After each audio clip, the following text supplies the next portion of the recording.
G'day guys, thanks for tuning in.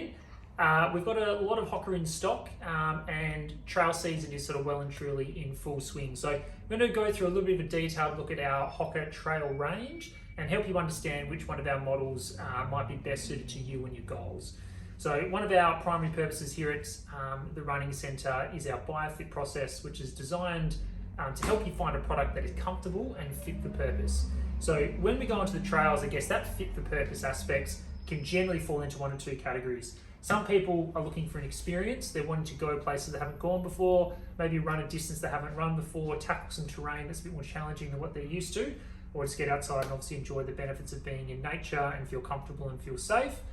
Or for other people, they're wanting to improve their performance. So run the same distance a little bit quicker, tackle an event and see what they're capable of on those challenging types of terrain.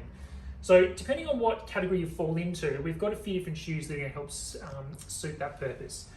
What we've drawn up here today to help you understand probably how the shoes differ in their design is two features. So one, how responsive is the shoe, and two, how robust is the shoe. So if we're looking at that experience being your primary goal, you're wanting to go a little bit further, you want the shoe to be adaptable to some rugged terrain, and you're wanting to go maybe further than you have previously, we want that robustness in the shoe to be the primary feature. And without doubt, the most robust shoe we have in the range is the Speedgoat.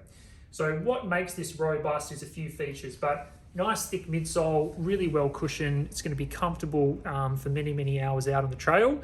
And we combine that with a lot of grip, a lot of traction, and a very durable outsole. So it does have adaptability through the outsole. So depending on where you're landing, we can adjust and adapt to that different type of terrain. But you're also getting a lot of cushioning in a fairly lightweight package. That is going to allow you to grip and adapt to those different types of terrain. So if you want something that's comfortable, it's going to go for a very long way and it's going to hold up under a lot of different conditions, Speedgoat the way to go. Now, if you're not going on as technical a trail, so the surface is a little bit more true, maybe a bit of pea gravel, maybe a bit of loose limestone, etc., and you're not wanting some of those features that do add a little bit of weight to the shoe, the Challenge is a really good option.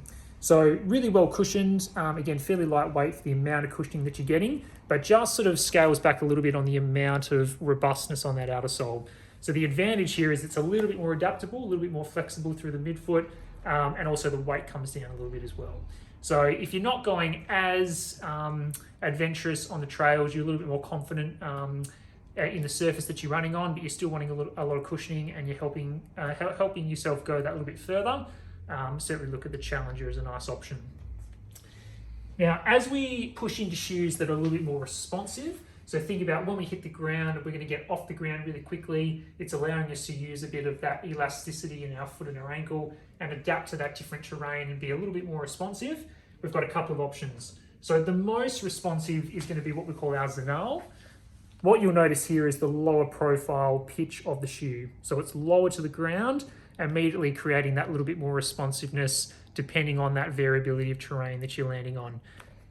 The flexibility of the shoe goes to another level as well. So depending on where you're landing, we can get on and off the ground really quickly, and also the reduced weight of the shoe becomes really noticeable. So if we are going further and further, probably not going to be something that's your number one option, but if you're covering a distance that you're quite comfortable with and you're wanting that responsiveness, helping you get over the trails as quickly as possible, definitely something to look at to help you feel a bit zippier and a bit more confident on those variable terrain. Now, something that does add that little bit more cushioning and a little bit more responsiveness to something that still actually has a lot of cushioning is the Tecton. So this is sort of one that's going to play a lot of different roles for people, but the responsiveness comes from the foam in the shoe. It's helping you return a little bit more energy. There is a little bit more foam to the Zinal as well, and we also have the addition of some parallel carbon plates through the shoe as well. Now, the key difference here is it's not one single plate, so there is still some flexibility in the shoe, both in the frontal and the sagittal plane. So we're still adapting to that terrain a little bit, but it's helping you feel like you're getting that little bit more responsiveness out of a shoe that does have a decent amount of cushioning. So if we still want something that is a bit more responsive, but we want that little bit more robustness, a bit more cushioning to help you go a little bit further, the Tecton's the one to be looking at.